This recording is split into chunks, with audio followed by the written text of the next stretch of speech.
She is a coach, a public speaker, and a tech lifestyle expert, and she's here today to help everyone create a safer online presence. Please welcome to our home, Ms. Stephanie Humphrey. Welcome, Stephanie. Thank you for being here.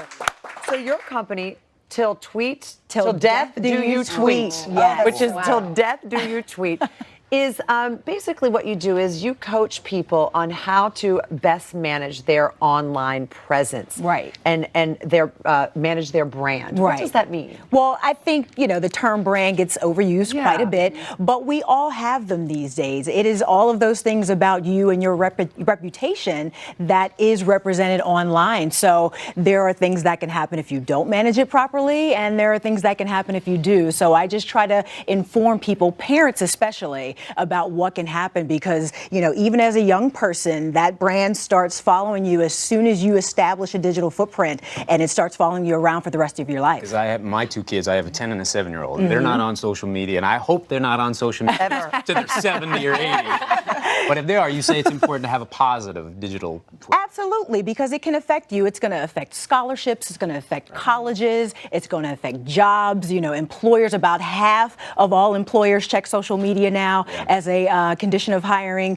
Even loans, credit, landlords, apartments. I mean, I'm a landlord, and I would certainly do a quick check, before I rent it to someone. But people don't realize that. They don't. And I think especially young people who are on that, they're like, whatever, no one's going to care. And you think, honey, a lot of people care. A lot of people care, and I've spoken to literally thousands of students, and until you tell them, because they have been sort of indoctrinated from birth, they're digital natives, so to speak, so they know the how, they can put the dog filter on and the headband filter, but once you talk about what happens after you post, they really haven't thought it out that far. But when you give them those insights, the mouths sort of hang open, and they really start thinking about themselves and their brands a lot differently. You actually know somebody who lost a job, who literally the person said to him, I would have hired you if I didn't see your Instagram. I think we all know somebody like that. Yeah. What? Yeah. So I was like, honey, you need to clean that up. Absolutely. And it wasn't even, it was just like out having cocktails and stuff. Right. But that's not the sort of thing that people want to represent their company. That's right. So you also say that families should have a digital contract. Yes. What does that mean? Put it in writing. Whatever your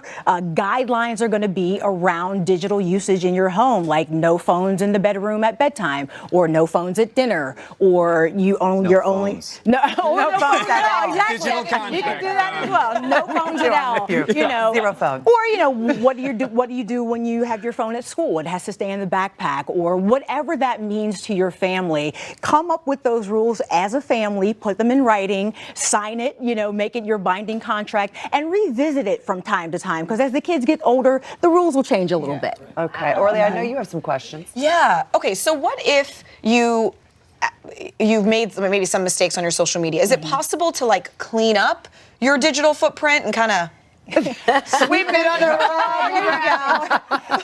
To a certain extent. I mean, my course is called Till Death Do You Tweet, because nothing ever truly goes away online. However, you can delete some things, you can do a little bit of cleanup, and you can actually start flooding the internet with positive content that will affect your SEO and affect how things look when someone Googles you. It'll bury it. So we should all you want to bury it. Exactly. You want to bury it with the good stuff. That's right. That's absolutely right. Got a question? Well, yeah, so I've got 2 4-year-olds and a 7-year-old, and they all have tablets, but tablets have these sort of built-in controls, like they have to watch they have to do 30 minutes of educational, and then they get 15 minutes of fun, and then it cuts off automatically until the next day.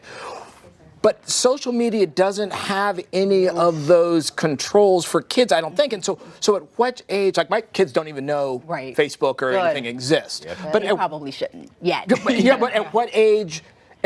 How does that transition work so I don't mess it up? I know. It really varies from kid to kid.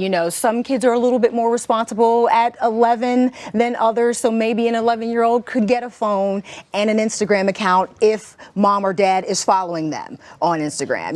Maybe that's the rule that goes in the digital contract. So you think 11-ish at the youngest? At the youngest. And that would be for that kid that is just on it and super, super responsible. Because there are no controls like you can like on tablets. Well, you can zero, you can right? add some things to the phone itself, with different apps and sort of parental you can? controls to the app. There aren't any inside the social networks themselves, built into the social networks themselves, but you there can are do it on apps and different hardware. things that you can add Okay. to the phone. You know, software you can put on the phone that can control that as well. That's Oh, good. I interesting didn't know that. that. The apps have not, that they haven't realized how important it is and that they should put And that's some the thing, controls on it for because the even kids. the phone makers now are Yes. adding Yeah. things to let you know when you've been on a little longer. Maybe you want Yeah. to take Right. a break and They've- things like that. they've So, missed the mark there. Yeah, Wanna take a definitely. They've really Definitely. missed the mark. Now, what about you, Larissa? Okay, question. Important question. Serious. How do you post about things that you're very passionate about? Dogs. That, okay, well, they're not dogs, other issues, worldly issues. Right. And you don't want, things that might be, some people agree, some people controversial. don't. Yeah, Controversial. How do you, should you just not? Is there a safe way to do it? I think there is a way to do it because hashtag activism is a thing. We've seen where these campaigns have made real change in our society. So you don't want to take yourself out of the conversation completely. What you want to do is, number one, don't feed the trolls. So you don't have to, when they go low, you can stay higher at least, but if you do engage in a way that you're helping educate that person about the particular issue that you're passionate about. And if you start sharing information and links, make sure that they're fact checked. Don't be that person that continues to spread, those people. I gotta false tell you. news around. I love- Make sure it's fact checked and do your homework. Yeah. You know what? Save that for your dinner parties. Larissa. Exactly. It's safer in the privacy of your own home with your friends that you can have a real discussion with. Right. Because once you open that up online, Once you open it up, all these it's people done. with their opinions, Everybody no matter piles what, on. and it's easy to attack you. When you're not Everybody looking at you. piles on. So I don't like any of that stuff. I don't like that mess at But all. at least stuff. read the link before you tweet it. At least read the article before you tweet the link. That's such good Yeah. advice. It's So right. many people retweet it based off just what the title Yeah, is. exactly. Read the article before Now, you retweet. Can Googling something affect your social media footprint? Yes, it can. Your digital footprint is all of the things that you do electronically. So it's social media, it's text messaging, it's group chats, it's email, and it's your Google searches. Text messaging. Yeah.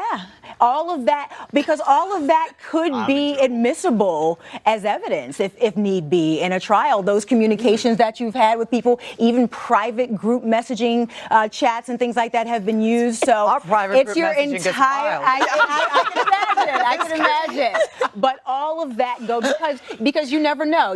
One disgruntled group member grabs a screenshot, and that's the end of the. That's all she wrote. So it really is important to always be thinking about that before you. Oh, wow.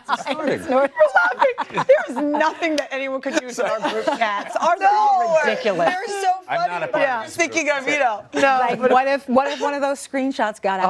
Oh, you know what then? You know what? Maria's gonna be real mad about it. That popsicle stick she used. I'm kidding. Thank you so much. Such great information. My pleasure. Seriously. You can get more information about your digital footprint and sign up for Stephanie's courses on her website listed at the bottom of our screen.